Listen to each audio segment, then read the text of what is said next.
vieton ir liepė vežliui bažnyčion važiuoti. Nuvažiavo ir apšvietė visą bažnyčią. Žmonės žiūrėjo ir stebėjosi, iš kur tokia panelė atsirado. Karaliūnui ji labai patiko.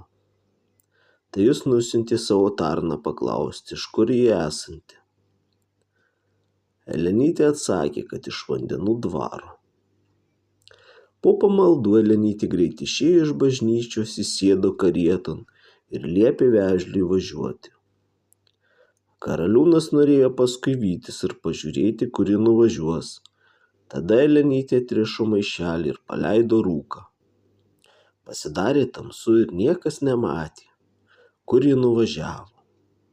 O ji greit nuvažiavo miškan prie ąžuolo ir sugiedojo, oi ąžuole, ąžuolėli, atsidaryk, atsiverki.